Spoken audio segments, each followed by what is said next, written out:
이사야 29장 5절 6절 말씀 보도록 합니다. 이사야 29장 5절 6절 말씀 같이 공독합니다. 그럴지라도 내 대적의 무리는 세미한 티끌 같겠고 강포한 자의 무리는 날려가는 겨 같으리니 그들이 순식간에 갑자기 일어날 것이라. 만군의 여호와께서 우레와 지진과 큰 소리와 효리 바람과 폭풍과 맹렬한 불꽃으로 그들을 징벌하실 것인즉. 아멘. 아멘. 오늘 말씀은 예루살렘이 징계 중에도 구원을 받을 것이고 예루살렘을 치는 자들이 오히려 여호와의 징계를 받을 것을 내용으로 하고 있습니다. 그러니까 이스라엘 백성들 하나님께서 징계하시지만 징계하시는 가운데도 구원을 또 이루실 것이다 라고 소망을 주시고 있습니다.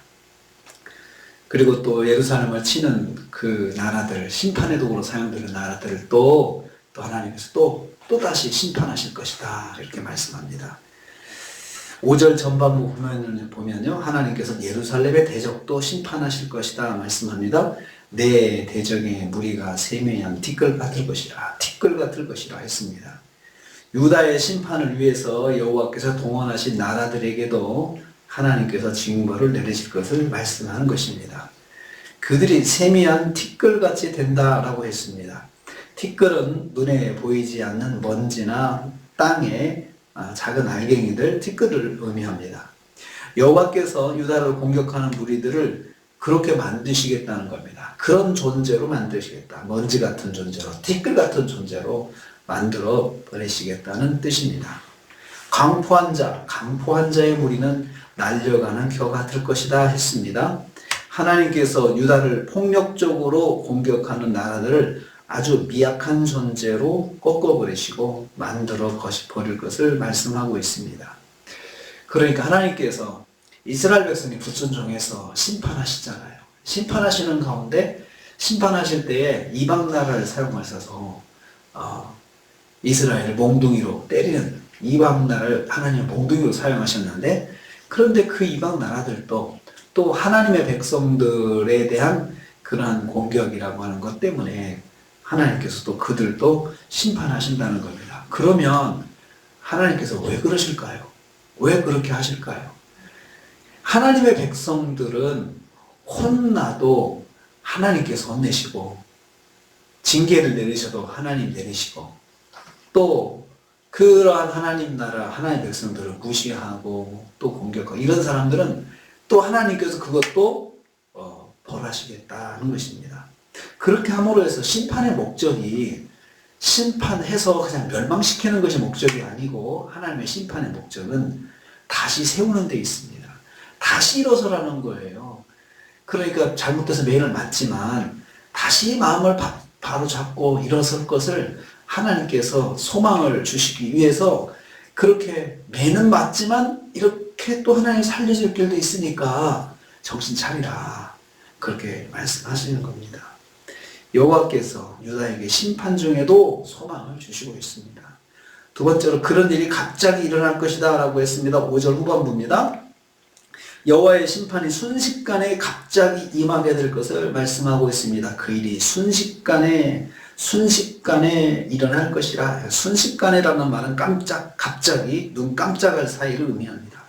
상대가 강포한 자가 해도 하나님께서 순식간에 심판하실 것을 말씀합니다.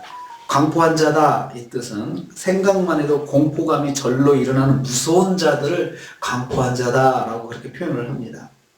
공격당하는 유다 백성들의 입장에서 그 상대를 보는 눈입니다. 상대를 볼 때 얼마나 무섭겠습니까?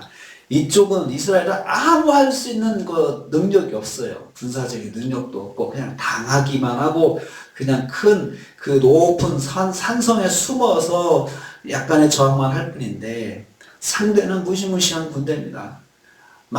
수많은 군대, 전쟁으로 단련된 군대, 전술로 단련된 이런 군대들이 그냥 무섭게 달려들 때 정말로 공포가 절로 나는 무시무시한 존재가 될 것입니다. 실제로 이제 그들은 이스라엘 외곽에 주둔했던 아수르 군대를 예를 들어서 하나님께서 말씀하시는데요. 그들이 18만 5천 명이 이스라엘 예루살렘을 둘러쌌지만 하룻밤 사이에 멸절되는 심판을 받았다고 성경은 기록합니다. 이사야서 37장 36절에 그냥 하룻밤에 하나님께서 순식간에 그렇게 만들어 보시잖아요. 그러니까 하나님의 능력이 한번 하나님께서 마음 먹으시면 그냥 되는 거예요. 순식간에 되는 거예요. 여호와의 심판은 순식간에 이루어집니다.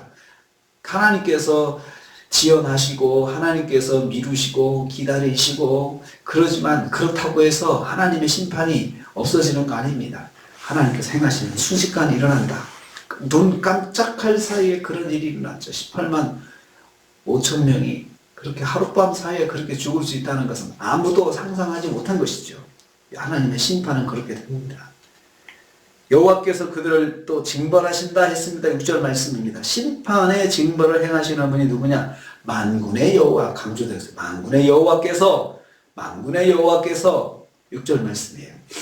우레와 지진과 큰 소리와 회오리 바람과 폭풍과 맹렬한 불꽃으로 그들을 징벌하신다고 했습니다. 여호와 하나님, 만군의 여호와 하나님 누구십니까? 만유의 주인이시고 온 세상을 통치하시는 하나님, 만물의 주관자이시고 역사의 주관자이신 하나님이십니다. 누가 하나님의 계획을 막을 수 있겠습니까? 징벌하신다고 했습니다. 여기서 징벌하신다는 말은 일전에 제가 소개해드렸던 단어이기도 합니다. 직접 방문하신다는 뜻입니다. 그러니까 하나님께서 직접 신방하셔가지고 매로 때리신다는 거예요. 하나님께 직접 신방하셔가지고 찾아가신다는 거죠. 하나님의 방법으로 행하십니다. 병력과 지진과 큰 소리와 회오리 바람과 폭풍과 맹렬한 불꽃 등을 행하실 것입니다. 그러니까 이런 자연현상은 지금도 있잖아요. 이것이 강해지면 정말 재난이 되지만 평소에 불도 있고 바람도 있고 또 폭풍도 있고 이런 것들이 그냥 날씨가 좀 험하다 그러면 폭풍이 불고 바람이 세게 불고 이렇게 되잖아요. 그런데 우리는 그걸 통해서 깨달아야 됩니다. 하나님 이것을 강하게 사용하면은 심판의 도구가 된다는 거예요. 그러니까 바람이 살랑살랑 불 때 이건 하나님께서 다스리시는 것인데 이걸 강하게 사용하시면 심판이 되고 멸망의 도구가 된다는 것입니다. 우리가 일상에서 겪는 자연현상들 하나님의 심판의 실제함을 우리에게 알려주는 사인입니다.